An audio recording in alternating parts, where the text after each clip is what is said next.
Les ovnis. Le sujet passionne et interpelle le monde entier depuis la fin des années 40. Pour certains, il ne s'agit que de mauvaises interprétations de phénomènes météo ou d'engins conçus par l'homme. Les satellites, les avions, les fusées, les ballons-sondes ou encore les drones, mais aussi les essais militaires top secrets, pourraient être la source de cette confusion. Mais pour d'autres, il s'agit bel et bien d'engins venus d'autres mondes qui nous visiteraient depuis très longtemps. Pour les défenseurs de la présence d'ovnis dans notre ciel, la preuve pourrait se trouver dans notre passé, à une époque où aucune technologie humaine n'était présente dans le ciel ou l'espace. D'après eux, il existerait des archives contenant de véritables histoires de soucoupes volantes consignées dans les chroniques romaines. On trouverait aussi, au Moyen-Âge, la trace de vaisseaux aériens naviguant au-dessus des paysans en utilisant la foudre comme arme de destruction. Les chroniques de la Renaissance foisonneraient de rapports faisant état de fabuleuses apparitions dans le ciel. Des apparitions, pour certaines, clairement semblables aux observations modernes d'ovnis. Alors, qu'en est-il vraiment? À travers cette enquête, nous allons découvrir que les archives recèlent d'extraordinaires documents. Le passé a bien été le théâtre de phénomènes aériens ou célestes marquants pour toutes les populations de notre planète.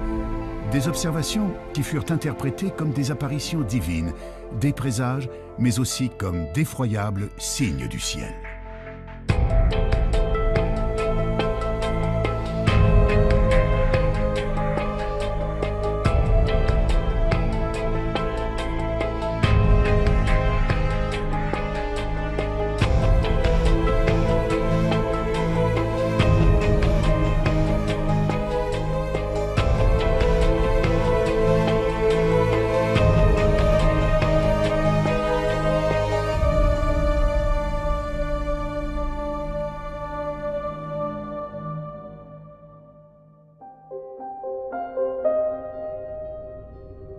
D'après les astronomes, l'univers compte autant d'étoiles que de grains de sable sur notre planète. Certains pensent qu'il y a probablement des millions de mondes habitables et peut-être des planètes où vivraient des êtres intelligents, voire des civilisations supérieures à la nôtre. Serait-il possible que ces êtres soient déjà venus jusqu'à nous? La plupart des spécialistes des ovnis en sont convaincus. L'un d'entre eux, le journaliste Jean-Claude Bourret, est un précurseur dans ce domaine. Depuis maintenant près de 40 ans, il enquête d'une manière rigoureuse sur le sujet. Même s'il a pu étudier des centaines de dossiers concernant les ovnis, il n'a jamais été le témoin direct d'une observation. Je me suis trouvé confronté à un objet volant non identifié par l'intermédiaire d'une dépêche de l'agence France Presse, qui est l'une des 4 grandes agences de presse internationales, en 1973. Cette AFP racontait l'affaire de Turin. Sur l'aéroport de Turin, le radar civil et le radar militaire avaient détecté un objet volant non identifié en plein jour. Cet ovni avait été photographié par un photographe de presse professionnel, avait été observé par 3 équipages d'avions, poursuivi par un équipage d'avion, et photographié par ce photographe de presse professionnel qui était là tout à fait par hasard et qui a vu l'OVNI, l'a photographié et qui a vu l'OVNI avec des milliers d'autres témoins. Donc je me suis dit, mais là on a un cas absolument extraordinaire qui est toujours inexpliqué aujourd'hui. Voilà comment je me suis intéressé aux OVNI. Des témoignages, des photographies ou des vidéos, il en existe aujourd'hui des milliers. Mais quelle que soit l'affaire, le doute persiste toujours. Et pour cause. De nos jours, les logiciels informatiques permettent quasiment tous les trucages en photographie et en vidéo. En imaginant que des centaines de témoins relatent la même observation, prennent des photos sous divers angles et qu'au même moment, des radars enregistrent des données précises, les sceptiques argumenteront notamment qu'il pourrait s'agir là d'essais militaires d'engins top secrets. Dans ces conditions, il paraît presque impossible d'obtenir un jour la preuve irréfutable de la présence d'engins extraterrestres dans notre ciel. Pourtant, au milieu des années 1960, quelques passionnés d'OVNI se sont mis à étudier les textes anciens. Scruter le ciel du passé à une époque où aucun engin aérien construit par l'homme ne parcourait le ciel. Pourrait-on trouver des descriptions d'OVNI dans les chroniques romaines ou médiévales? Évidemment, plus on remonte dans l'histoire des hommes, à des époques où la technologie moderne n'existait pas, il n'y avait pas d'avion, il n'y avait pas de ballon-sonde, il n'y avait pas de satellite artificiel. Quand les gens font des descriptions d'objets volants non identifiés, qu'ils n'appellent pas évidemment ovnis à l'époque, mais les signes mystérieux ou épouvantables ou effrayants vus dans le ciel, là on est bien obligé de dire qu'est-ce qu'ils ont vu. Quand on voit Pline le Jeune, qui au IIe siècle voit arriver au-dessus d'un champ de bataille en plein jour ce qu'il appelle un bouclier ardent, c'est-à-dire un bouclier qui brûle, et on voit bien ce que c'est qu'un bouclier, hein, c'est quelque chose de rond comme ça. Le champ de bataille s'arrête instantanément parce que c'est un signe du ciel. Chaque camp dit « Ah ben Dieu est avec nous puisqu'il nous envoie un signe ». Et puis le bouclier reprend sa course et chacun commence à continuer à sortir son épée et à tailler l'autre en pièces en disant « Dieu est avec nous ». Alors c'est quoi au IIe siècle après Jésus-Christ? C'est un satellite artificiel, c'est un ballon-sonde, c'est un hélicoptère, c'est les phares d'atterrissage d'un avion. Et on se rend compte que toute l'histoire des hommes est jalonnée par des signes mystérieux, extraordinaires, qui pour moi sont la preuve que nos ancêtres, évidemment aussi, ont vu des objets volants non identifiés. On parle d'objets volants, de phénomènes aériens. Ce qui peut surprendre, c'est qu'à notre époque, une grande partie de la population associe ces apparitions à des visiteurs extraterrestres et non pas aux dieux ou à des manifestations diaboliques comme ce fut le cas dans le passé. Si l'homme d'aujourd'hui pense à des visiteurs venus d'ailleurs, c'est que notre connaissance de l'univers a beaucoup changé. Il y a 140 milliards de soleils dans notre galaxie. On le sait maintenant. Avant, on disait entre 100 et 200 milliards. Maintenant, avec les télescopes qu'on a lancés, on sait qu'il y a 140 milliards. Et on sait depuis 1994 que pratiquement chaque étoile entraîne un cortège de planètes qui tournent autour d'elle. Donc on sait que dans notre galaxie, il y a probablement 1000 à 2000 milliards de planètes.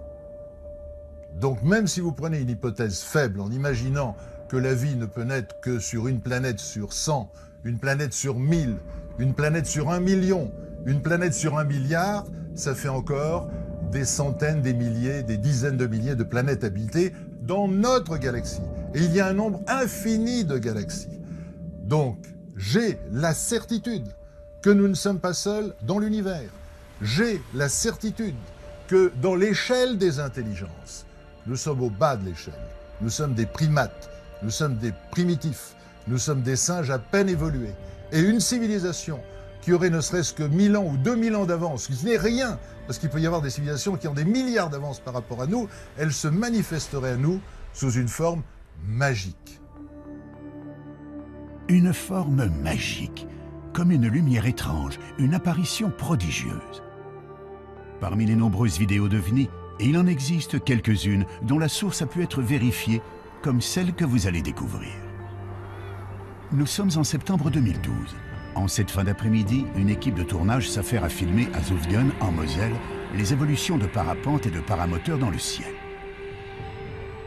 Vers 18 h, le caméraman, équipé d'un matériel haute définition, va enregistrer des images pour le moins étonnantes.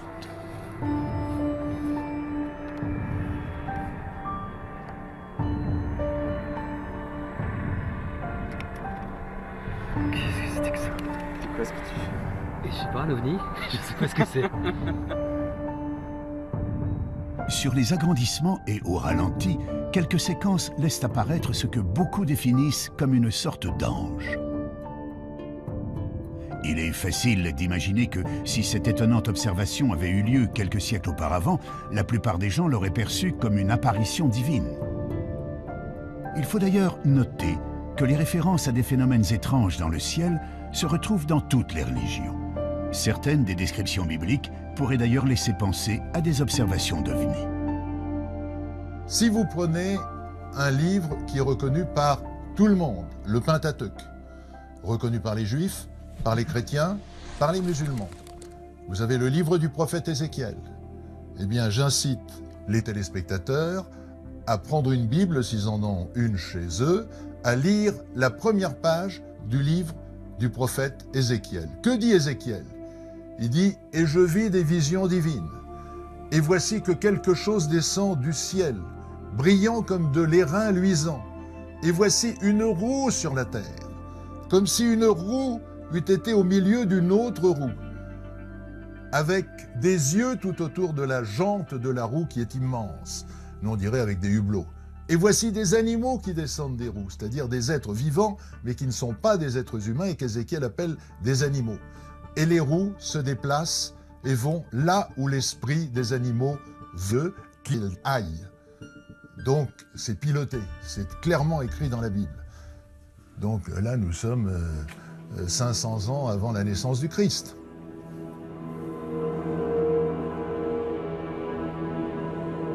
D'autres sources nous parlent de phénomènes célestes ou atmosphériques étonnants observés dans l'Antiquité, notamment dans les écrits d'un certain Julius Obsequens, auteur du Livre des prodiges. Cet ouvrage réunit des faits étranges relevés de l'an 249 à l'an 12 avant Jésus-Christ. On y trouve toutes sortes d'événements marquants, brièvement résumés et, notamment, des observations curieuses dans le ciel dont voici quelques exemples. Près de Spolète, un globe de feu de couleur d'or tomba en tournoyant sur la terre.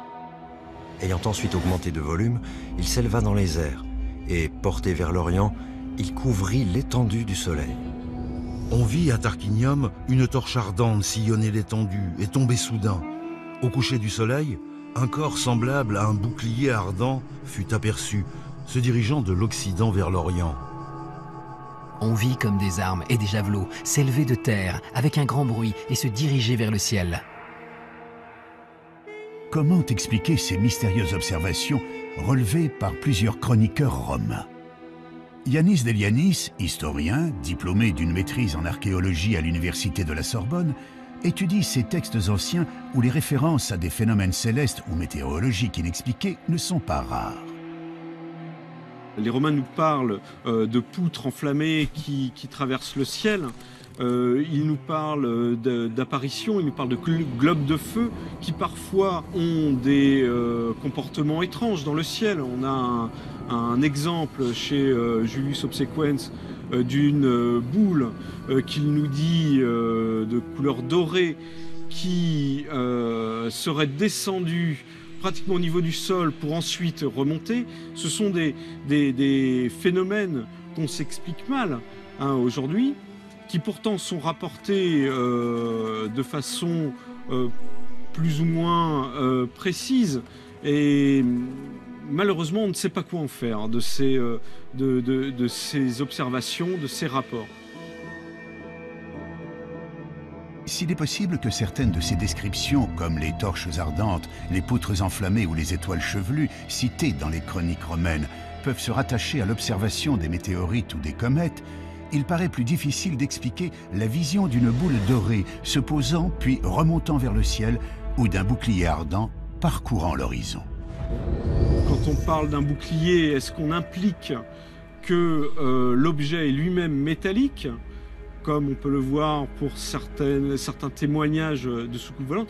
Ça, on est bien embêté pour le dire aujourd'hui, parce que notre compréhension de ces termes-là est assez faible en réalité. On les rapproche d'une morphologie, la morphologie est évidente, Les Romains classifiaient leurs prodiges suivant une typologie morphologique, ils les classifiaient en fonction de la forme, mais qu'est-ce que ça représentait exactement? Là est toute la question. Les boucliers volants de l'Antiquité restent donc une énigme pour les historiens. On peut aussi s'interroger sur un autre fait surprenant de ces écrits vieux de 1800 ans. À leur lecture, on s'aperçoit que leurs auteurs ne cherchent jamais à expliquer l'origine de ces phénomènes, comme si cela les dépassait de très loin. Les Romains voyaient des choses dans le ciel qu'ils ne s'expliquaient pas forcément ou qu'ils tentaient d'expliquer par une rupture de l'équilibre de la nature. Donc ils cherchaient des interprétations. Et c'était peut-être ce qui les intéressait le plus en réalité, plus que le phénomène lui-même ou que sa nature, était de savoir ce qu'il fallait en faire et comment le comprendre, comment comprendre ces signes. C'est d'ailleurs l'un de ces signes qui marquera un tournant radical dans l'histoire de l'humanité. En effet, en l'an 312, Constantin, qui s'apprête à combattre pour le trône impérial de Rome, voit soudainement apparaître dans le ciel d'Italie une croix étrange, entourée d'un cercle. Il croit y reconnaître un symbole chrétien. Pour le futur empereur, c'est bien sûr un message. alors qu'il ne croyait pas au Dieu des chrétiens, il est désormais persuadé d'être protégé par le Christ. Après sa victoire, Constantin interdira la persécution des chrétiens dans l'Empire, annonçant le début d'une entrée de l'Europe dans l'ère chrétienne. Tout cela suite à l'apparition d'un phénomène étrange dans le ciel d'Italie il y a 17 siècles.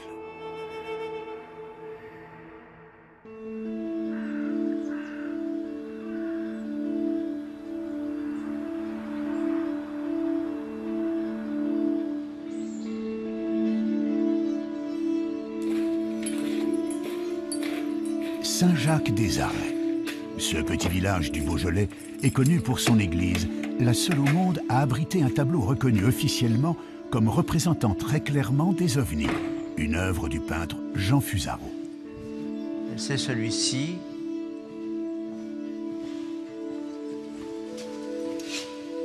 Alors Fusaro, sur le plan graphique, il faut parler du plan graphique aussi, il s'en donne à cœur joie, évidemment, qu'il y a une représentation de toutes les phases de l'histoire de Agobard.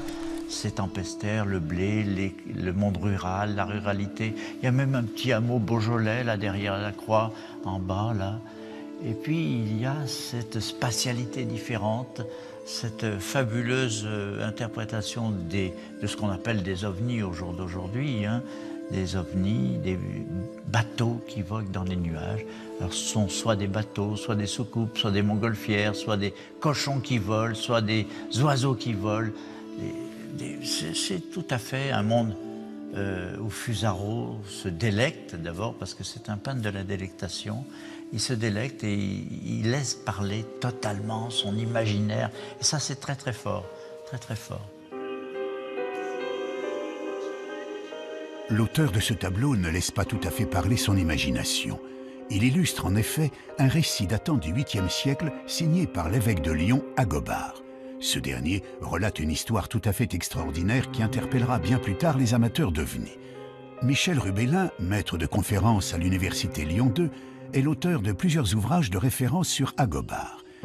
Il nous résume les grandes lignes d'un texte qui semble tout droit sorti d'un roman de science-fiction. Alors, dans ce texte, Agobard nous raconte que dans la région qui est la sienne, c'est-à-dire la région lyonnaise, il y a une croyance qui est partagée par tout le monde. Cette croyance, c'est le fait qu'il y a des gens qu'il appelle les tempestaires, qui sont dotés de pouvoirs pour déclencher la grêle et le tonnerre. Et par conséquent, la grêle, ça veut dire détruire des récoltes, les détruire très rapidement. Et puis, il ajoute aussi qu'on croyait aussi dans l'existence de vaisseaux aériens venant d'un pays s'appelant la Magonie, et que de ces vaisseaux aériens descendaient des individus qui venaient récolter les récoltes détruites par la grêle. Détruites par la grêle, commandées par les tempestaires. Et qu'ils prenaient ces récoltes, ils les emmenaient dans leur vaisseau et qu'ils repartaient vers la Magonie.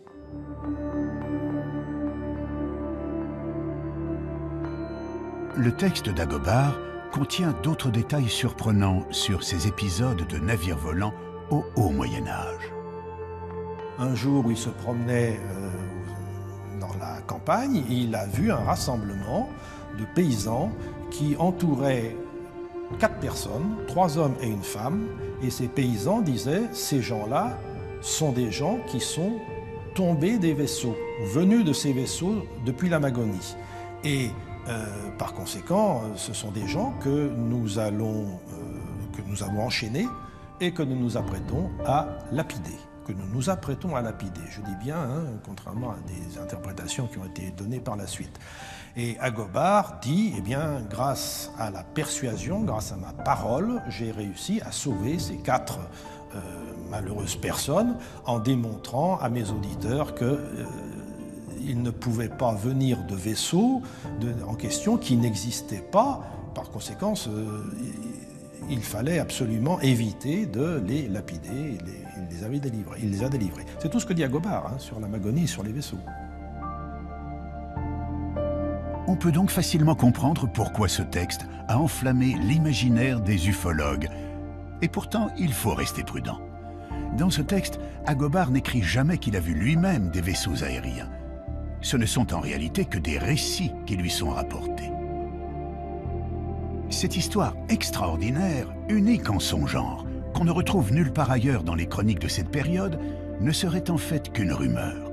Mais d'où viendrait cette idée si originale pour l'époque de navires volants? C'est peut-être tout simplement une folklorisation de croyances. La grêle, c'est pour les paysans quelque chose de fondamental.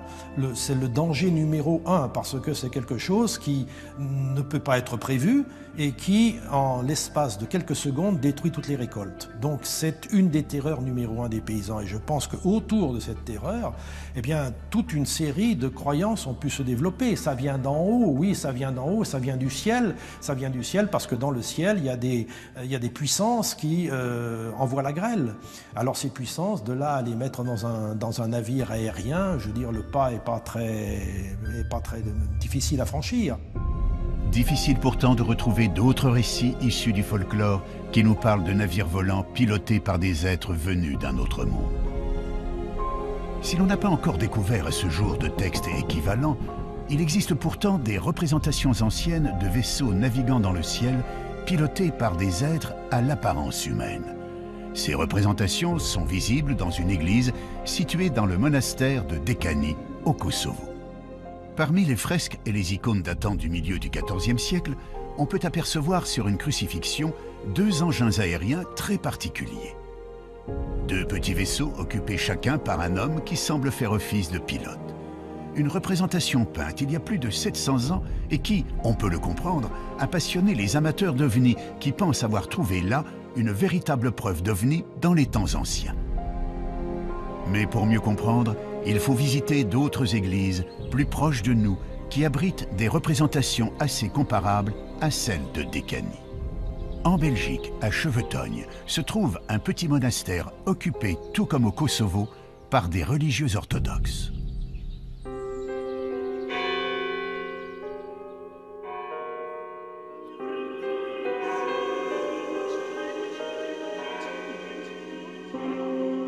On peut y voir là aussi des fresques représentant des sortes de nefs volantes occupées par des formes humaines. On retrouve également des formes assez similaires aux vaisseaux de Dekani, des peintures représentant des objets aériens semblant parcourir le ciel et dans lesquels on perçoit des visages humains. Se pourrait-il que nous soyons là en présence d'une certaine symbolique religieuse? Il faut comprendre que dans l'iconographie orthodoxe, on est très sensible au texte biblique. Donc chaque fois qu'il y a une image qu'on voit, cette image, on voit au texte biblique. La fresque de Dekani concerne la crucifixion. Si l'on suit les évangiles, il est mentionné à plusieurs reprises que les ténèbres tombèrent sur Jérusalem de midi à 3 heures le jour de la crucifixion. Pour beaucoup, il s'agirait d'une éclipse. C'est donc pour symboliser cette éclipse que les artistes de Dekani ou de Chevetogne auraient fait figurer une lune et un soleil incarnés de chaque côté de la croix. Mais dans l'Église orthodoxe, cette représentation est plutôt rare. On a un cadre, donc il y a des règles strictes pour peindre tel ou tel saint ou telle scène biblique. Et on a des livres où c'est écrit avec beaucoup de précision. Pour telle scène, il faut faire ça, il faut faire ça, il faut faire ça. Donc, s'il y a des icônes ou des fresques où on peut voir, par exemple, des éléments qui paraissent bizarres, peut-être il faut se poser la question qui a réalisé cette fresque. Est-ce que c'est un vrai iconographe ou c'est un artiste qui a mis en jeu sa fantaisie?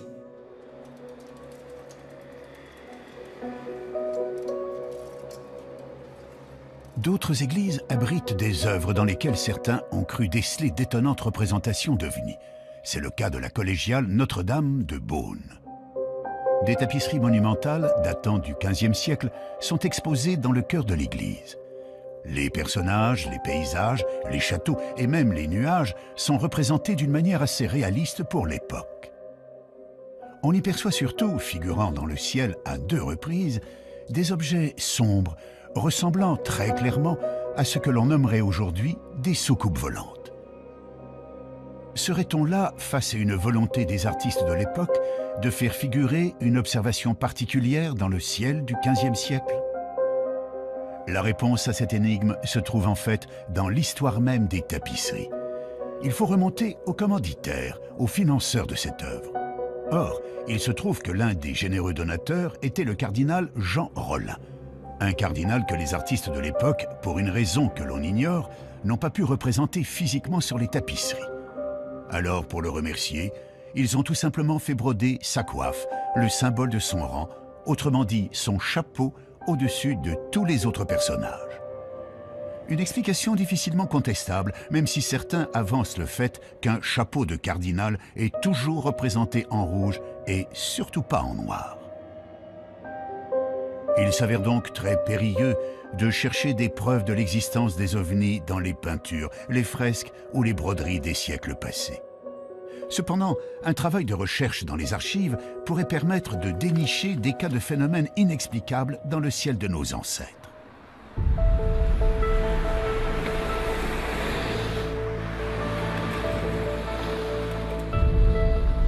À Paris, au siège de Météo France, on trouve une bibliothèque très riche créée en 1878. On peut y consulter plus de 25 000 ouvrages scientifiques concernant la météorologie, mais aussi les phénomènes extraordinaires qui ont ponctué le ciel du passé.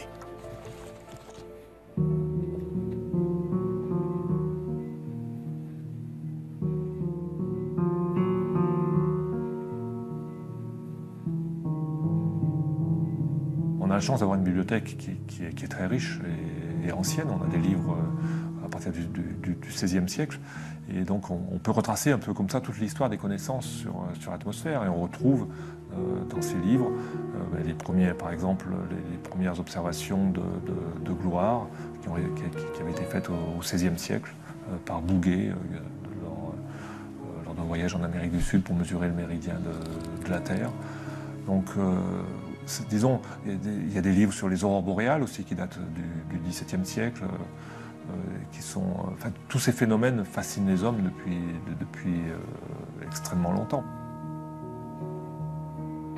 L'un des plus anciens ouvrages conservés est un livre rare, souvent cité en référence par les ufologues, le Prodigorium Chronicon de Conrad Lycosthenes, un ouvrage du XVIe siècle en parfait état de conservation.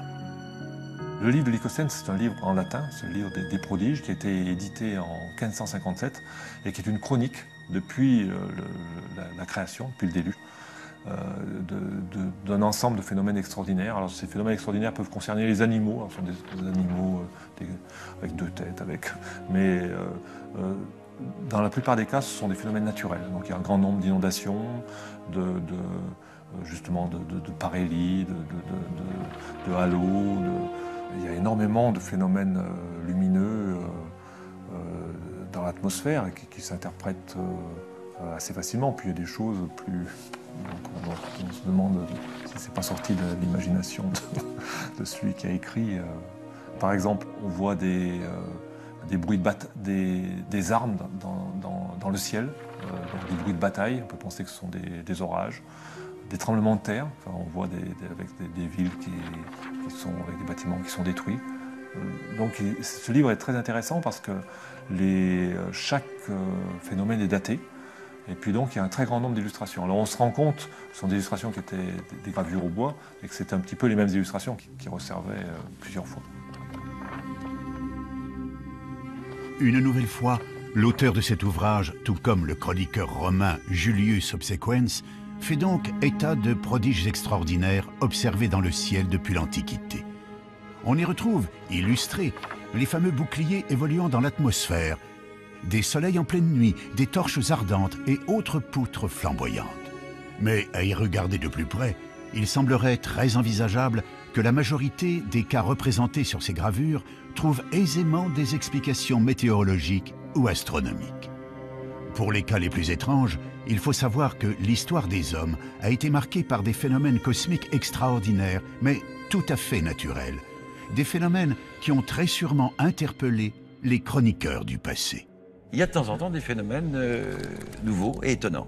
Alors les comètes en font partie, brutalement dans le ciel. C'est une comète qui va rester quelques jours, quelques mois présente dans le ciel. Les chutes de météorites, c'est autre chose.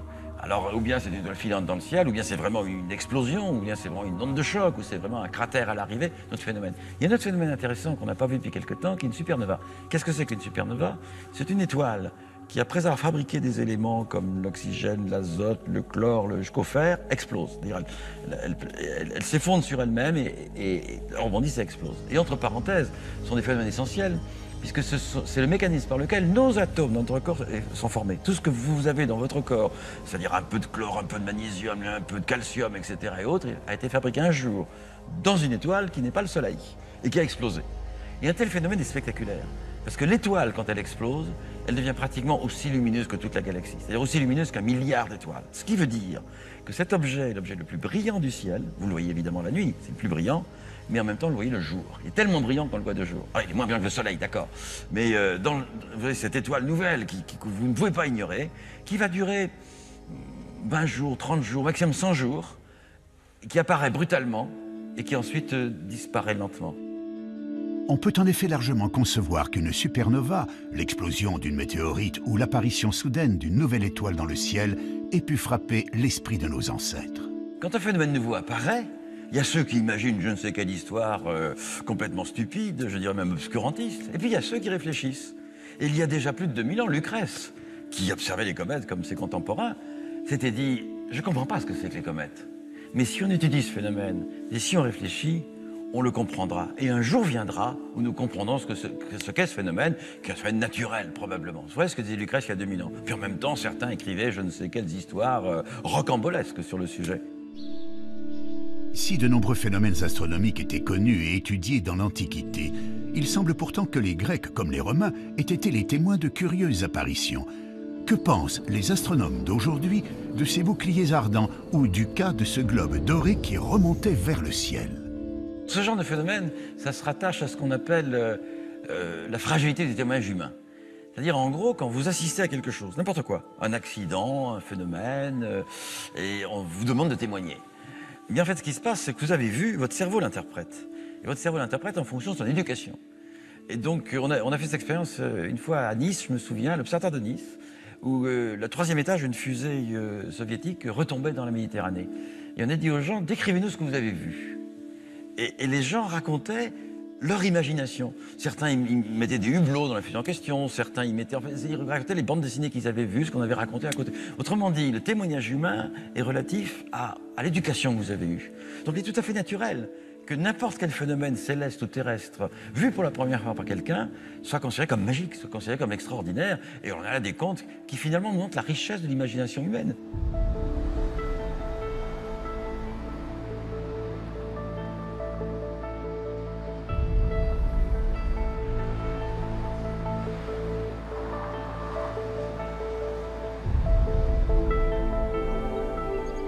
La ville de Nice détient justement un document qui a enflammé l'imagination de nombreux ufologues. Le document en question se trouve aux archives communales et il renfermerait l'un des cas les plus énigmatiques d'OVNI dans le passé.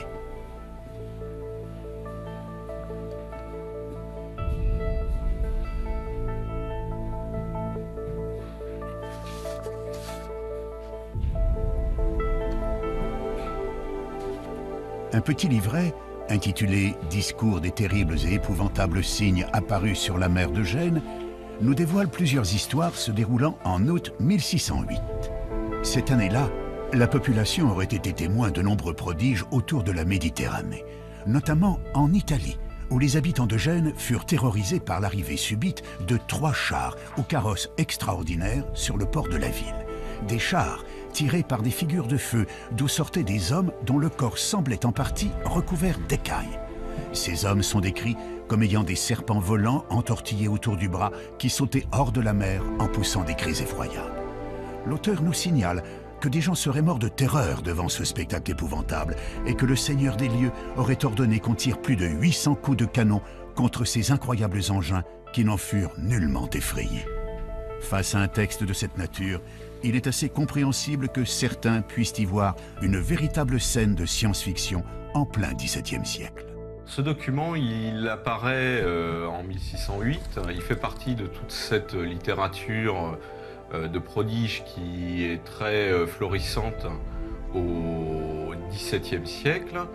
Et c'est ce qu'on appelle un canard. Un canard, c'est un petit pamphlet d'environ 8 pages qui relate des événements prodigieux, ce qu'on appelle à l'époque des signes effroyables, des signes épouvantables, suivant les termes utilisés à l'époque. S'il y avait beaucoup de journaux, de canards dans ce genre à l'époque, se pourrait-il qu'il existe d'autres documents, d'autres sources qui fassent mention de cet événement? Dans le cas précis de ce canard et de cet événement, qui est quand même un événement qui a duré 15 jours, qui a certainement marqué les esprits, eh bien cet événement, curieusement, ne se retrouve pas dans d'autres documents à Gênes. On n'a aucune chronique, aucune chronique génoise qui parle de cet événement, et c'est fort curieux. C'est fort curieux parce que certainement, cela implique que l'événement n'a pas eu lieu. Encore une fois, l'imagination débordante des humains serait-elle à l'œuvre? Durant ses recherches, Yanis Delianis a pu mettre la main sur des gravures datées du XVIIe siècle. On y voit des représentations de navires étrangement décorés, tirés par des sortes de dragons et entourés de personnages mi-hommes, mi-poissons, tenant dans leurs mains ce qu'on pourrait prendre pour des serpents volants. Le nombre de points communs semble donc important entre le texte sur les épouvantables signes sur la mer de Gênes et ces gravures qui datent, tout comme le canard, de 1608. On retrouve à cette époque-là, en novembre 1608, se passe un événement important à Florence. À Florence, Cosme de Médicis se marie avec Marie-Magdalène d'Autriche le 3 novembre 1608 sur la rivière de l'Arno. Se monte pour célébrer ce mariage une grande fête nautique basée sur les argonautiques d'Apollonius de Rhodes, et on retrouve dans les textes nous décrivant cet événement-là, ces festivités, beaucoup d'éléments qui rappellent les apparitions telles qu'elles sont décrites dans le canard.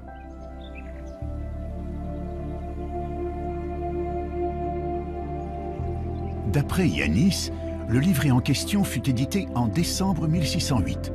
Mais pourquoi l'auteur du feuillet sur les épouvantables signes situerait l'événement en août 1608 et non pas en novembre? Et pourquoi dans le port de Gênes et pas à Florence? Je soupçonne l'auteur du canard d'avoir déplacé sciemment le lieu de l'événement de Florence à Gênes pour couvrir ses traces, simplement. Ça arrive assez souvent dans la littérature de prodige. On réchauffe parfois les histoires, on change les dates, on change les lieux et on ressort la même histoire. C'est assez classique. Et là, on a peut-être un exemple également de ce genre de technique utilisée par les auteurs des canards. Falsification, témoins influencés par leur culture ou leur imagination, mauvaise interprétation de symboles religieux ou de phénomènes naturels, il paraît donc très difficile de trouver la preuve irréfutable d'observations d'ovnis dans les archives. Difficile, mais pas impossible. Il existe en effet quelques cas troublants qui ne trouvent aujourd'hui encore aucune explication valable. C'est le cas d'une observation faite à Hambourg en 1665 par un astronome et écrivain polonais. Dans le Theatrum Cometicum de Stanisław Lubieniecki, on retrouve plusieurs gravures qui représentent pour la plupart des comètes. Parmi celles-ci, une gravure particulière ne représente pas une comète. L'auteur est également l'observateur de ce phénomène. Il l'observe de chez lui. On voit sur la gravure qu'il a même marqué l'emplacement de l'observation, c'est-à-dire sa maison, son grenier. Il observe le phénomène de chez lui et l'auteur, qui est rompu à l'observation des comètes, il vient d'en observer une la même année, quelques mois plus tôt en avril, voit ce phénomène apparaître au-dessus de sa ville on est en juillet. Il observe donc un autre phénomène qui pour lui n'est pas une comète. Et ce n'est pas une comète, c'est un phénomène qui n'apparaît pas sur plusieurs jours. Il est visible que quelques temps, quelques heures, je crois, au-dessus de la ville. Et il note sur cette gravure, il représente les différents états de ce qu'il voit. Et c'est très particulier, c'est assez intéressant. Ça, on a l'impression d'avoir un phénomène lumineux qui prend différentes formes, qui change d'orientation et qui se sépare en deux.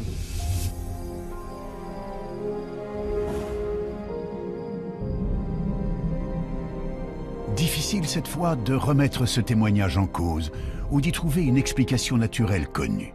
D'autres auteurs à l'esprit également scientifique relateront eux aussi des observations extraordinaires dans le ciel au XVIIIe et XIXe siècle. On peut par exemple découvrir dans un traité de météorologie paru en Belgique en 1837 l'étrange spectacle qui eut lieu dans le ciel des Pays-Bas durant l'été 1812.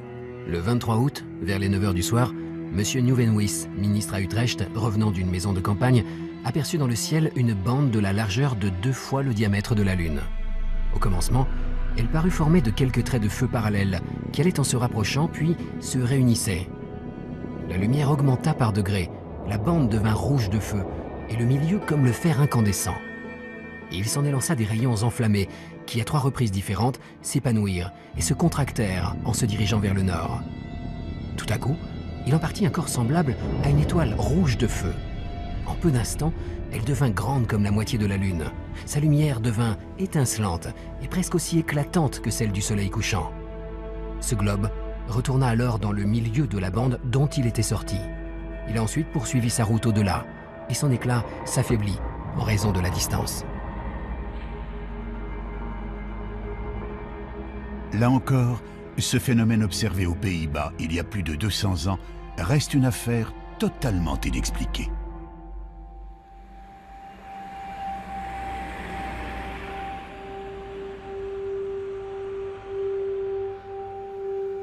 Un autre cas très différent s'est déroulé à peu près à la même époque sur la commune de Migné, située à quelques kilomètres de Poitiers. Le 17 décembre 1826, en fin d'après-midi, plus de 2000 personnes étaient réunies pour la plantation d'une nouvelle croix de mission devant l'église. Le prêtre était en train de faire son sermon, évoquant l'apparition de la croix de Constantin au IVe siècle, quand soudain est apparue dans le ciel, au-dessus des personnes réunies, une croix couchée de plus de 40 mètres de long, lumineuse, d'une couleur grise rosée, dont les contours étaient parfaitement nets.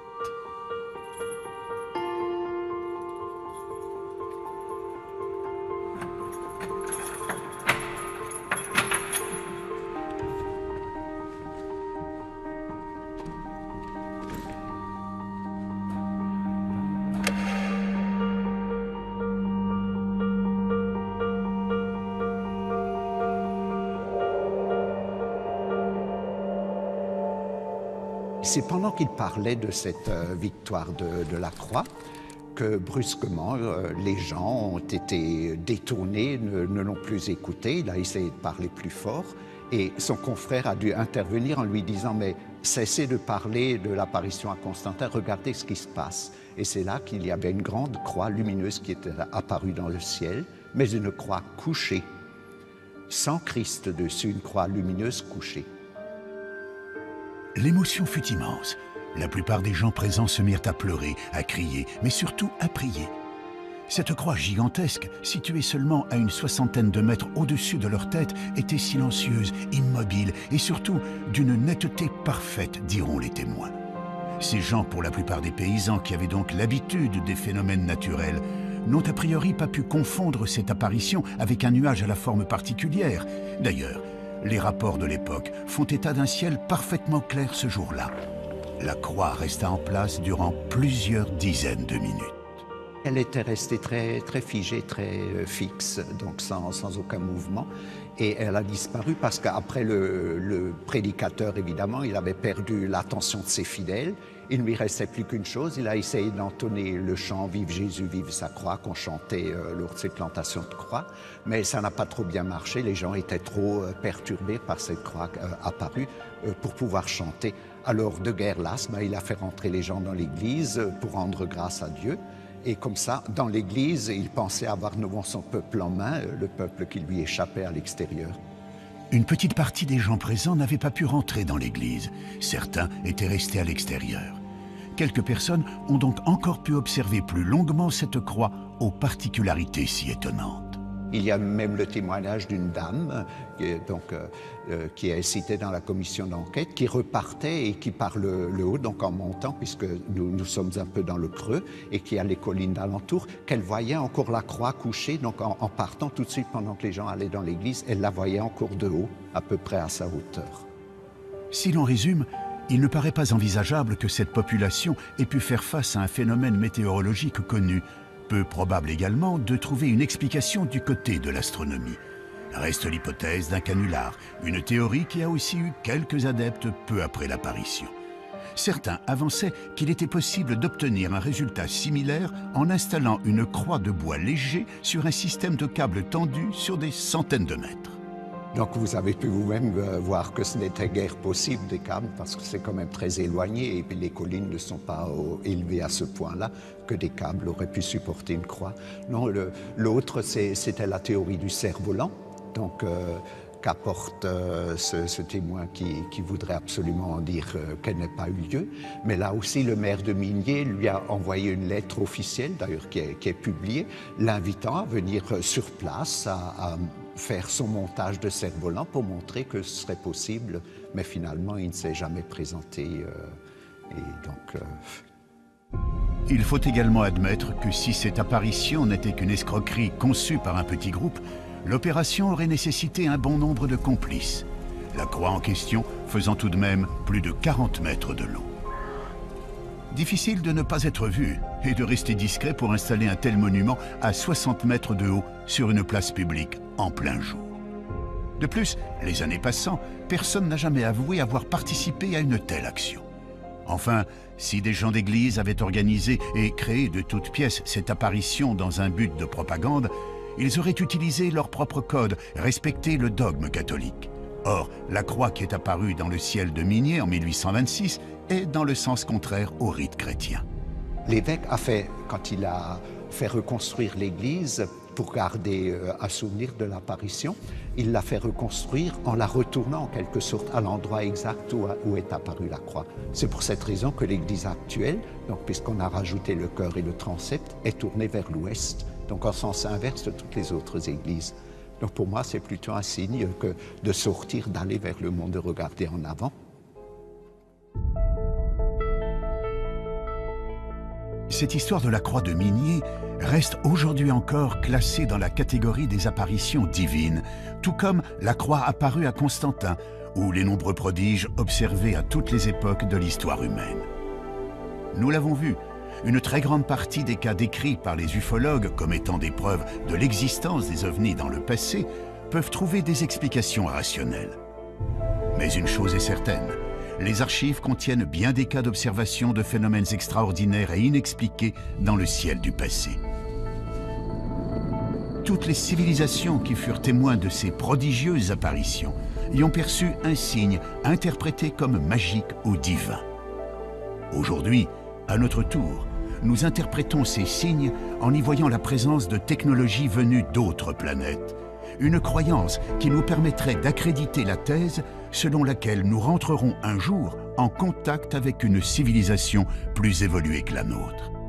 Pour certains adeptes de la théorie extraterrestre, à travers les signes, les apparitions ou les prodiges du passé, les ovnis n'ont jamais cessé de nous envoyer un signal. Le signal magique de la présence d'autres civilisations dans l'univers. Mais ces civilisations auraient-elles vraiment un intérêt à communiquer avec nous ? Est-ce qu'on communique avec la civilisation des fourmis? Est-ce qu'on communique avec la civilisation des abeilles? Est-ce qu'on communique avec un escargot? Vous imaginez un escargot, il pleut, il sort de sa coquille, il avance comme ça, et puis il y a quelque chose de vertical. Il monte, et c'est un piquet qui tient une glissière de sécurité d'autoroute. Il est au sommet, et puis avec ses deux petites antennes, au bout duquel il y a les yeux, il regarde, il voit passer des lumières comme ça. Est-ce qu'il peut savoir ce que c'est qu'une voiture? Est-ce qu'il peut savoir la différence entre un moteur diesel et un moteur essence? Est-ce qu'il peut imaginer que dans ces voitures, il y a un homme avec une carte de crédit, une puce électronique, un code qu'on rentre dans une machine pour retirer de l'argent? C'est un monde qu'il ne peut même pas imaginer. Et bien, je pense qu'il y a la même différence entre l'escargot et nous qu'entre nous et certaines civilisations extraterrestres.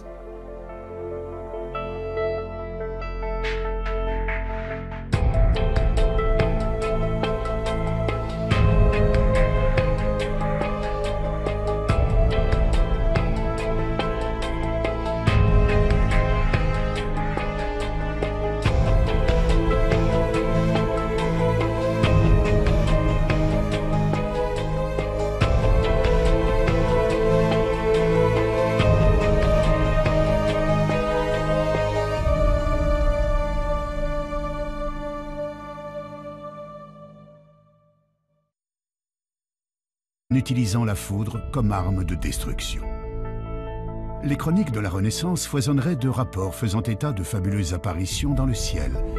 Des apparitions, pour certaines, clairement semblables aux observations modernes d'OVNI. Alors, qu'en est-il vraiment? À travers cette enquête, nous allons découvrir que les archives recèlent d'extraordinaires documents.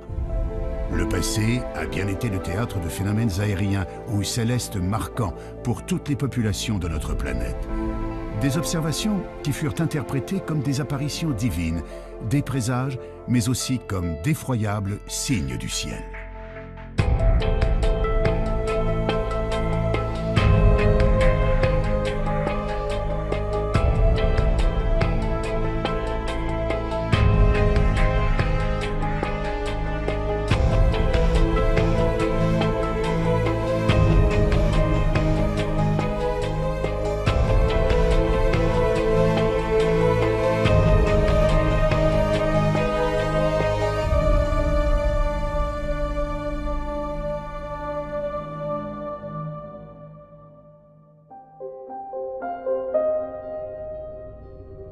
D'après les astronomes, l'univers compte autant d'étoiles que de grains de sable sur notre planète. Certains pensent qu'il y a probablement des millions de mondes habitables et peut-être des planètes où vivraient des êtres intelligents, voire des civilisations supérieures à la nôtre. Serait-il possible que ces êtres soient déjà venus jusqu'à nous? La plupart des spécialistes des ovnis en sont convaincus. L'un d'entre eux, le journaliste Jean-Claude Bourret, est un précurseur dans ce domaine. Depuis maintenant près de 40 ans, il enquête d'une manière rigoureuse sur le sujet. Même s'il a pu étudier des centaines de dossiers concernant les ovnis, il n'a jamais été le témoin direct d'une observation.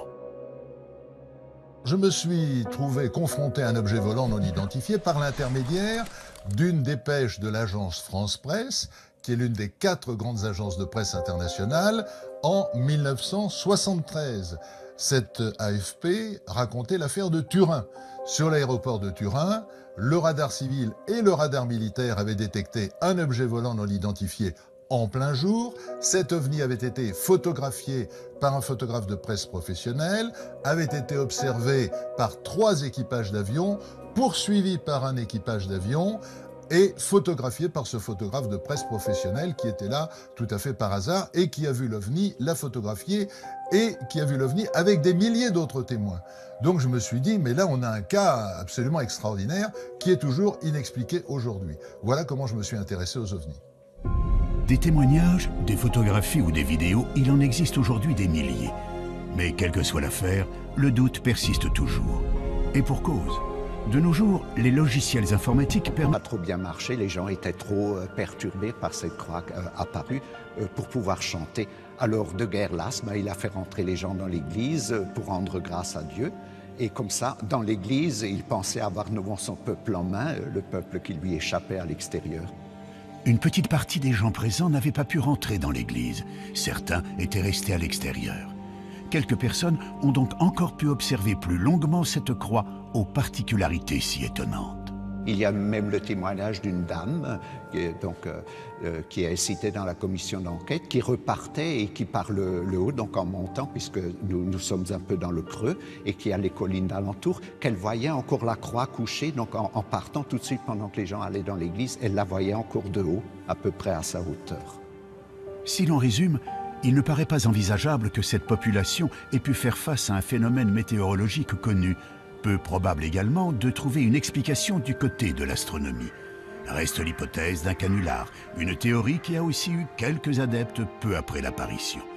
Certains avançaient qu'il était possible d'obtenir un résultat similaire en installant une croix de bois léger sur un système de câbles tendus sur des centaines de mètres. Donc vous avez pu vous-même voir que ce n'était guère possible des câbles parce que c'est quand même très éloigné et puis les collines ne sont pas élevées à ce point-là que des câbles auraient pu supporter une croix. Non, l'autre c'était la théorie du cerf-volant, donc qu'apporte ce témoin qui voudrait absolument dire qu'elle n'ait pas eu lieu.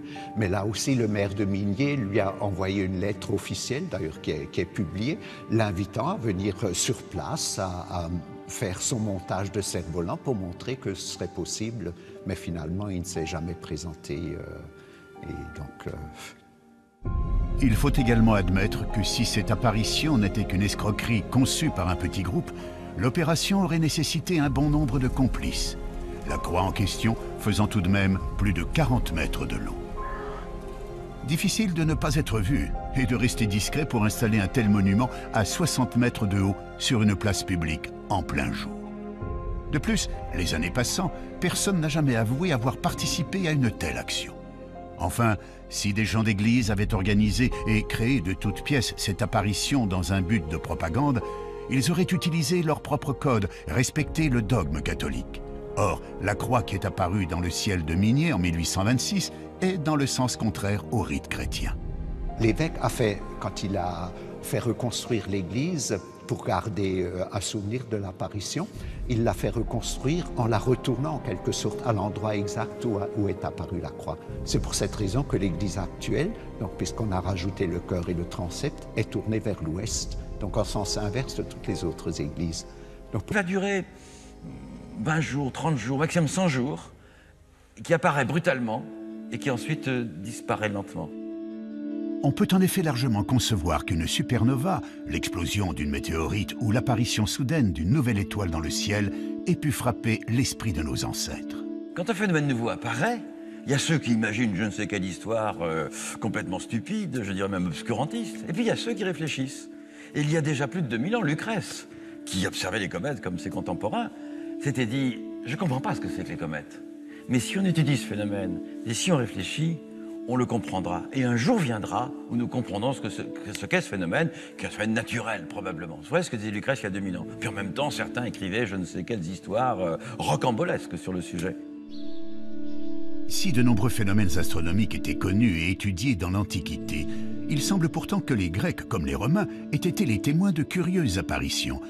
Que pensent les astronomes d'aujourd'hui de ces boucliers ardents ou du cas de ce globe doré qui remontait vers le ciel ? Ce genre de phénomène, ça se rattache à ce qu'on appelle la fragilité des témoignages humains. C'est-à-dire, en gros, quand vous assistez à quelque chose, n'importe quoi, un accident, un phénomène, et on vous demande de témoigner. Eh bien, en fait, ce qui se passe, c'est que vous avez vu, votre cerveau l'interprète. Et votre cerveau l'interprète en fonction de son éducation. Et donc, on a fait cette expérience une fois à Nice, je me souviens, l'observatoire de Nice, où le 3e étage d'une fusée soviétique retombait dans la Méditerranée. Et on a dit aux gens, décrivez-nous ce que vous avez vu. Et les gens racontaient leur imagination. Certains ils mettaient des hublots dans la fusée en question, certains ils racontaient les bandes dessinées qu'ils avaient vues, ce qu'on avait raconté à côté. Autrement dit, le témoignage humain est relatif à l'éducation que vous avez eue. Donc il est tout à fait naturel que n'importe quel phénomène céleste ou terrestre vu pour la première fois par quelqu'un soit considéré comme magique, soit considéré comme extraordinaire. Et on a là des contes qui finalement nous montrent la richesse de l'imagination humaine.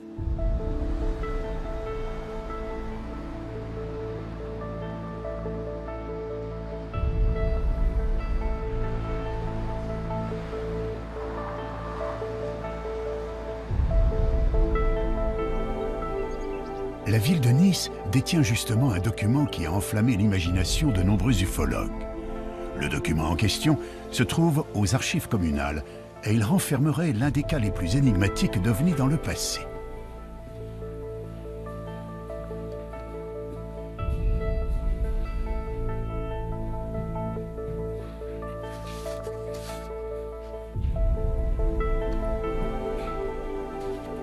Un petit livret, intitulé « Discours des terribles et épouvantables signes apparus sur la mer de Gênes », nous dévoile plusieurs histoires se déroulant en août 1608. Cette année-là, la population aurait été témoin de nombreux prodiges. Le champ de bataille s'arrête instantanément parce que c'est un signe du ciel. Chaque camp dit « Ah ben Dieu est avec nous puisqu'il nous envoie un signe ».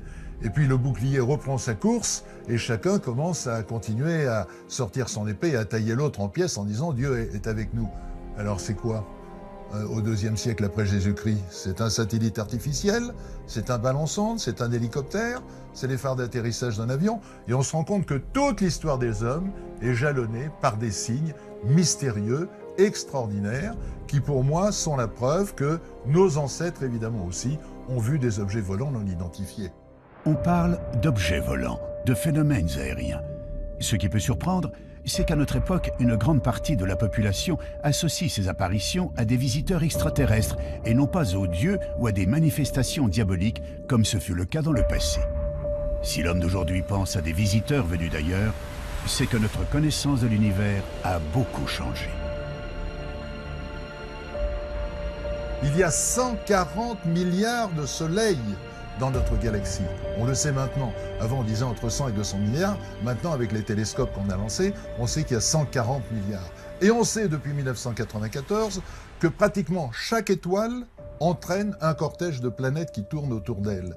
Donc on sait que dans notre galaxie, il y a probablement 1000 à 2000 milliards de planètes. Donc même si vous prenez une hypothèse faible en imaginant que la vie ne peut naître que sur une planète sur 100, une planète sur 1000, une planète sur 1 million, une planète sur 1 milliard, ça fait encore des centaines, des milliers, des dizaines de milliers de planètes habitées dans notre galaxie. Et il y a un nombre infini de galaxies. Donc, j'ai la certitude que nous ne sommes pas seuls dans l'univers. J'ai la certitude que dans l'échelle des intelligences, nous sommes au bas de l'échelle. Nous sommes des primates. Nous sommes des primitifs, nous sommes des singes à peine évolués. Et une civilisation qui aurait ne serait-ce que 1000 ans ou 2000 ans d'avance, ce n'est rien, parce qu'il peut y avoir des civilisations qui ont des milliards d'avance par rapport à nous, elle se manifesterait à nous sous une forme magique. Une forme magique, comme une lumière étrange, une apparition prodigieuse. Parmi les nombreuses vidéos d'OVNI, il en existe quelques-unes dont la source a pu être vérifiée, comme celle que vous allez découvrir. Nous sommes en septembre 2012.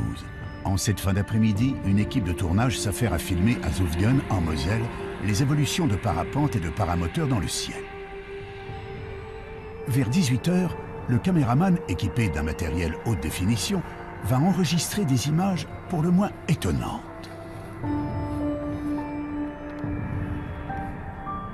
C'est une étoile qui, après avoir fabriqué des éléments comme l'oxygène, l'azote, le chlore, jusqu'au fer, explose. Elle s'effondre sur elle-même et rebondit, ça explose. Et entre parenthèses, ce sont des phénomènes essentiels, puisque c'est le mécanisme par lequel nos atomes dans notre corps sont formés. Tout ce que vous avez dans votre corps, c'est-à-dire un peu de chlore, un peu de magnésium, un peu de calcium, etc. et autres, a été fabriqué un jour dans une étoile qui n'est pas le Soleil et qui a explosé. Et un tel phénomène est spectaculaire. Parce que l'étoile, quand elle explose, elle devient pratiquement aussi lumineuse que toute la galaxie. C'est-à-dire aussi lumineuse qu'un milliard d'étoiles. Ce qui veut dire que cet objet est l'objet le plus brillant du ciel. Vous le voyez évidemment la nuit, c'est le plus brillant. Mais en même temps, vous le voyez le jour. Il est tellement brillant qu'on le voit de jour. Ah, il est moins brillant que le soleil, d'accord. Mais vous voyez cette étoile nouvelle que vous ne pouvez pas ignorer, qui va durer 20 jours, 30 jours, maximum 100 jours, qui apparaît brutalement et qui ensuite disparaît lentement. On peut en effet largement concevoir qu'une supernova, l'explosion d'une météorite ou l'apparition soudaine d'une nouvelle étoile dans le ciel ait pu frapper l'esprit de nos ancêtres. Quand un phénomène nouveau apparaît, il y a ceux qui imaginent je ne sais quelle histoire complètement stupide, je dirais même obscurantiste, et puis il y a ceux qui réfléchissent. Et il y a déjà plus de 2000 ans, Lucrèce, qui observait les comètes comme ses contemporains, s'était dit « je ne comprends pas ce que c'est que les comètes, mais si on étudie ce phénomène et si on réfléchit, on le comprendra. Et un jour viendra où nous comprendrons ce qu'est ce phénomène, qui est un phénomène naturel, probablement. Vous voyez ce que disait Lucrèce il y a 2000 ans. Puis en même temps, certains écrivaient je ne sais quelles histoires rocambolesques sur le sujet. Si de nombreux phénomènes astronomiques étaient connus et étudiés dans l'Antiquité, il semble pourtant que les Grecs, comme les Romains, aient été les témoins de curieuses apparitions. Que pensent les astronomes d'aujourd'hui de ces boucliers ardents ou du cas de ce globe doré qui remontait vers le ciel? Ce genre de phénomène, ça se rattache à ce qu'on appelle la fragilité du témoignage humain. C'est-à-dire, en gros, quand vous assistez à quelque chose, n'importe quoi, un accident, un phénomène, et on vous demande de témoigner. Eh bien, en fait, ce qui se passe, c'est que vous avez vu, votre cerveau l'interprète. Et votre cerveau l'interprète en fonction de son éducation. Et donc, on a fait cette expérience une fois à Nice, je me souviens, l'observatoire de Nice, où le 3e étage d'une fusée soviétique retombait dans la Méditerranée. Et on a dit aux gens, décrivez-nous ce que vous avez vu. Et les gens racontaient leur imagination. Certains ils mettaient des hublots dans la fusée en question, certains ils racontaient les bandes dessinées qu'ils avaient vues, ce qu'on avait raconté à côté. Autrement dit, le témoignage humain est relatif à l'éducation que vous avez eue. Donc il est tout à fait naturel que n'importe quel phénomène céleste ou terrestre vu pour la première fois par quelqu'un soit considéré comme magique, soit considéré comme extraordinaire. Et on a là des contes qui finalement nous montrent la richesse de l'imagination humaine.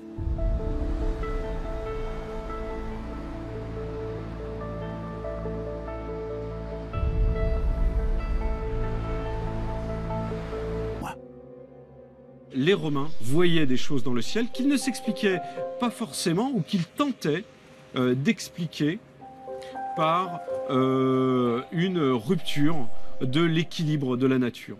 Donc ils cherchaient des interprétations. Et c'était peut-être ce qui les intéressait le plus en réalité, plus que le phénomène lui-même ou que sa nature, était de savoir ce qu'il fallait en faire et comment le comprendre, comment comprendre ces signes.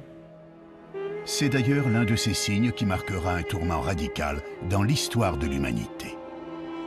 En effet, en l'an 312, Constantin, qui s'apprête à combattre pour le trône impérial de Rome, voit soudainement apparaître dans le ciel d'Italie une croix étrange, entourée d'un cercle. Il croit y reconnaître un symbole chrétien. Pour le futur empereur, c'est bien sûr un message. Alors qu'il ne croyait pas au Dieu des chrétiens, il est désormais persuadé d'être protégé par le Christ. Après sa victoire, Constantin interdira la persécution des chrétiens dans l'Empire, annonçant le début d'une entrée de l'Europe dans l'ère chrétienne. Tout cela suite à l'apparition d'un phénomène étrange dans le ciel d'Italie il y a 17 siècles.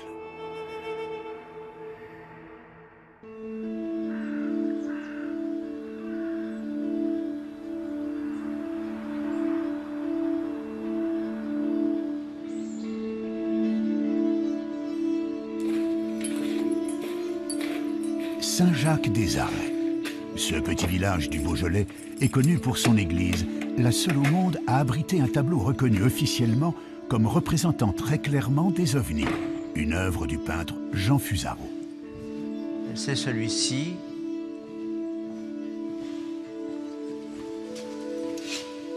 Alors Fusaro, sur le plan graphique, il faut parler du plan graphique aussi, il s'en donne à cœur joie, évidemment, qu'il y a une représentation de toutes les phases de l'histoire de Agobard. C'est tempestaire, le blé, le monde rural, la ruralité. Il y a même un petit hameau Beaujolais, là, derrière la croix, en bas, là. Et puis, il y a cette spatialité différente, cette fabuleuse interprétation de ce qu'on appelle des ovnis au jour d'aujourd'hui, hein. Des ovnis, des bateaux qui voguent dans les nuages. Alors, ce sont soit des bateaux, soit des soucoupes, soit des montgolfières, soit des cochons qui volent, soit des oiseaux qui volent. C'est tout à fait un monde où Fusaro se délecte d'abord, parce que c'est un peintre de la délectation. Il se délecte et il laisse parler totalement son imaginaire. Et ça, c'est très très fort, très très fort. L'auteur de ce tableau ne laisse pas tout à fait parler son imagination.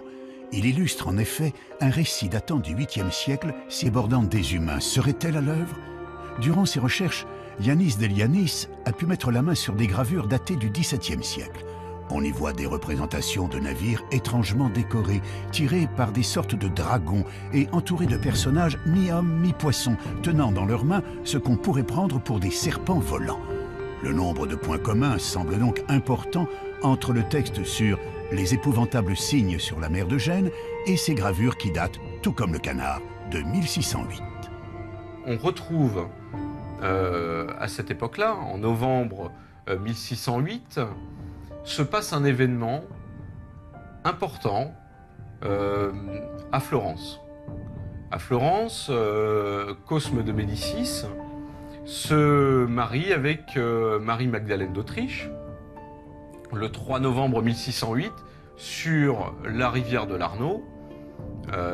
Se monte pour célébrer ce mariage une grande fête nautique basée sur les argonautiques d'Apollonius de Rhodes, et on retrouve dans les textes nous décrivant cet événement-là, ces festivités, beaucoup d'éléments qui rappellent les apparitions telles qu'elles sont décrites dans le canard.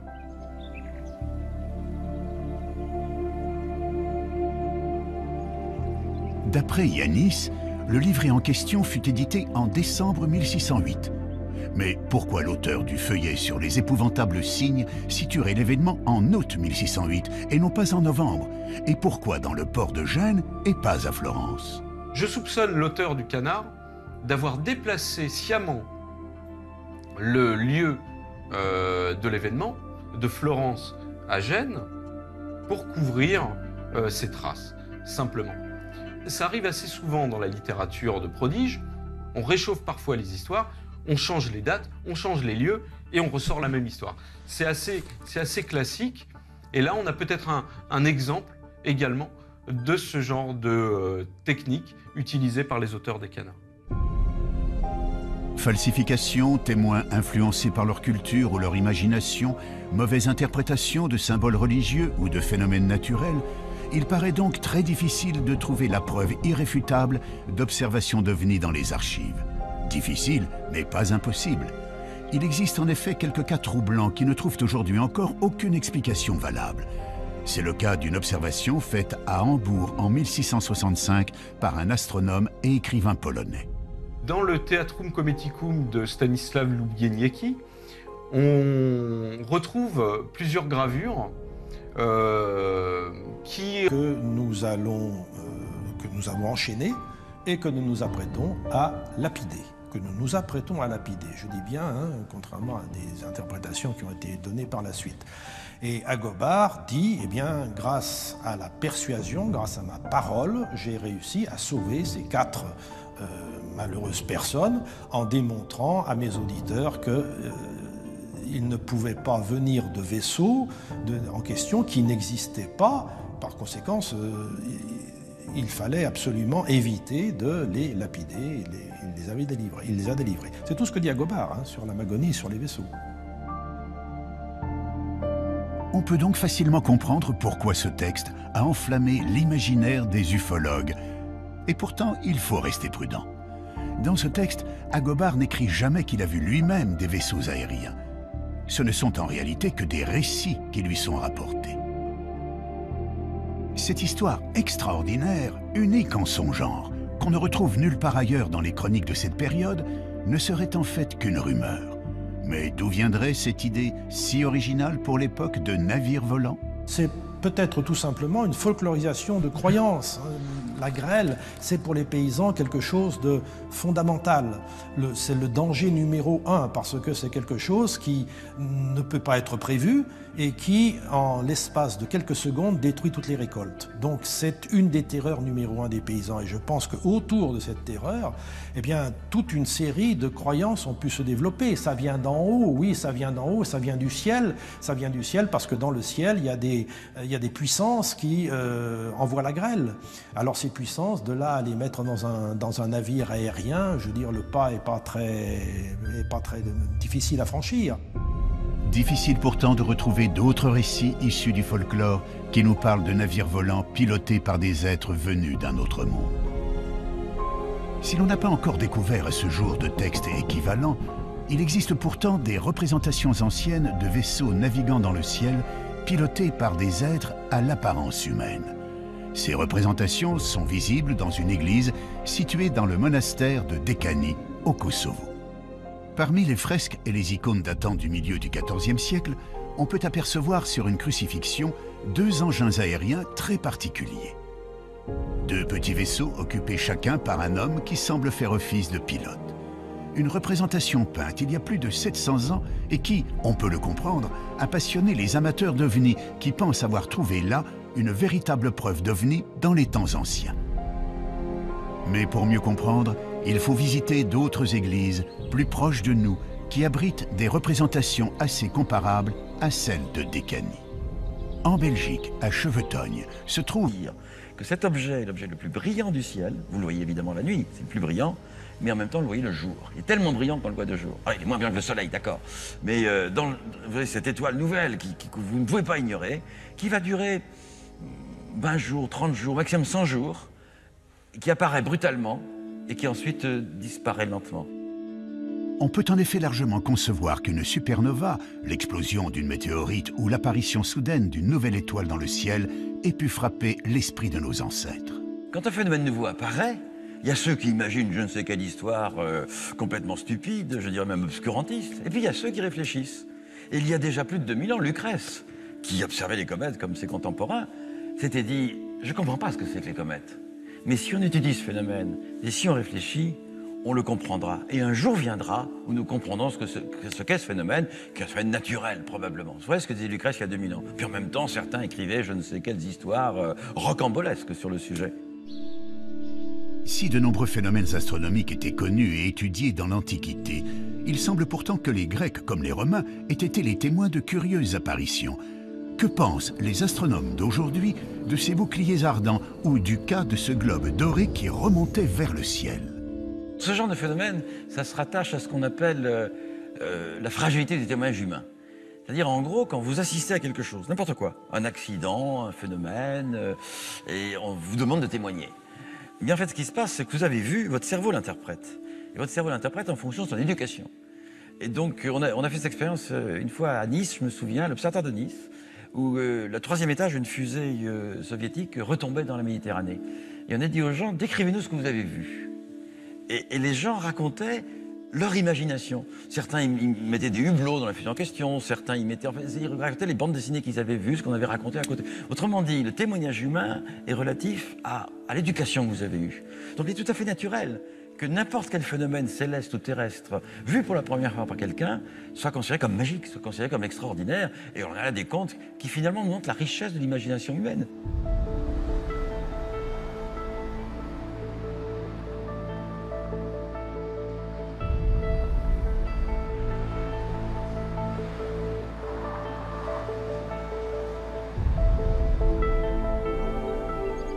La ville de Nice détient justement un document qui a enflammé l'imagination de nombreux ufologues. Le document en question se trouve aux archives communales et il renfermerait l'un des cas les plus énigmatiques d'OVNI dans le passé.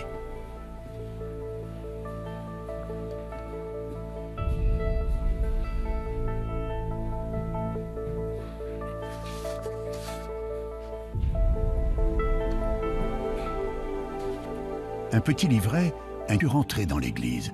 Certains étaient restés à l'extérieur. Quelques personnes ont donc encore pu observer plus longuement cette croix aux particularités si étonnantes. Il y a même le témoignage d'une dame qui est citée dans la commission d'enquête, qui repartait et qui par le haut, donc en montant, puisque nous sommes un peu dans le creux, et qui a les collines d'alentour, qu'elle voyait encore la croix couchée, donc en partant tout de suite pendant que les gens allaient dans l'église, elle la voyait encore de haut, à peu près à sa hauteur. Si l'on résume, il ne paraît pas envisageable que cette population ait pu faire face à un phénomène météorologique connu. Peu probable également de trouver une explication du côté de l'astronomie. Reste l'hypothèse d'un canular, une théorie qui a aussi eu quelques adeptes peu après l'apparition. Certains avançaient qu'il était possible d'obtenir un résultat similaire en installant une croix de bois léger sur un système de câbles tendus sur des centaines de mètres. Donc vous avez pu vous-même voir que ce n'était guère possible des câbles parce que c'est quand même très éloigné et puis les collines ne sont pas élevées à ce point-là que des câbles auraient pu supporter une croix. Non, l'autre c'était la théorie du cerf-volant, donc qu'apporte ce témoin qui voudrait absolument dire qu'elle n'ait pas eu lieu. Mais là aussi, le maire de Migné lui a envoyé une lettre officielle, d'ailleurs qui est publiée, l'invitant à venir sur place, à faire son montage de cerf-volant pour montrer que ce serait possible. Mais finalement, il ne s'est jamais présenté. Et donc... Il faut également admettre que si cette apparition n'était qu'une escroquerie conçue par un petit groupe, l'opération aurait nécessité un bon nombre de complices, la croix en question faisant tout de même plus de 40 mètres de long. Difficile de ne pas être vu et de rester discret pour installer un tel monument à 60 mètres de haut sur une place publique en plein jour. De plus, les années passant, personne n'a jamais avoué avoir participé à une telle action. Enfin, si des gens d'église avaient organisé et créé de toutes pièces cette apparition dans un but de propagande, ils auraient utilisé leur propre code, respecté le dogme catholique. Or, la croix qui est apparue dans le ciel de Migné en 1826 est dans le sens contraire au rite chrétien. L'évêque a fait, quand il a fait reconstruire l'église, pour garder un souvenir de l'apparition, il l'a fait reconstruire en la retournant en quelque sorte à l'endroit exact où est apparue la croix. C'est pour cette raison que l'église actuelle, donc puisqu'on a rajouté le chœur et le transept, est tournée vers l'ouest, donc en sens inverse de toutes les autres églises. Donc pour moi, c'est plutôt un signe que de sortir, d'aller vers le monde, de regarder en avant. Cette histoire de la croix de Migné reste aujourd'hui encore classée dans la catégorie des apparitions divines, tout comme la croix apparue à Constantin, ou les nombreux prodiges. Des esprits, eh bien cet événement, curieusement, ne se retrouve pas dans d'autres documents à Gênes. On n'a aucune chronique, aucune chronique génoise qui parle de cet événement, et c'est fort curieux. C'est fort curieux parce que certainement, cela implique que l'événement n'a pas eu lieu. Encore une fois, l'imagination débordante des humains serait-elle à l'œuvre? Durant ses recherches, Yanis Delianis a pu mettre la main sur des gravures datées du XVIIe siècle. On y voit des représentations de navires étrangement décorés, tirés par des sortes de dragons et entourés de personnages mi-hommes, mi-poissons, tenant dans leurs mains ce qu'on pourrait prendre pour des serpents volants. Le nombre de points communs semble donc important entre le texte sur les épouvantables signes sur la mer de Gênes et ces gravures qui datent, tout comme le canard, de 1608. On retrouve à cette époque-là, en novembre 1608, se passe un événement important à Florence. À Florence, Cosme de Médicis se marie avec Marie-Magdalène d'Autriche le 3 novembre 1608 sur la rivière de l'Arno. Se monte pour célébrer ce mariage une grande fête nautique basée sur les argonautiques d'Apollonius de Rhodes, et on retrouve dans les textes nous décrivant cet événement-là, ces festivités, beaucoup d'éléments qui rappellent les apparitions telles qu'elles sont décrites dans le canard.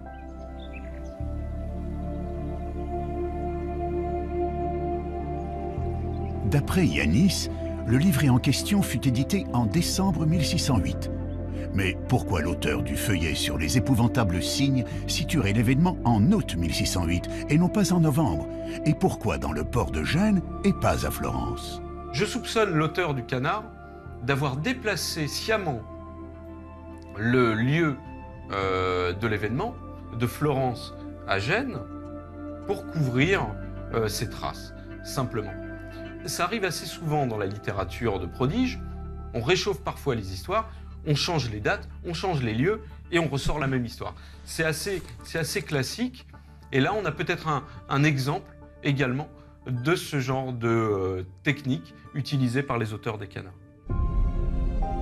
Falsification, témoins influencés par leur culture ou leur imagination, mauvaise interprétation de symboles religieux ou de phénomènes naturels, il paraît donc très difficile de trouver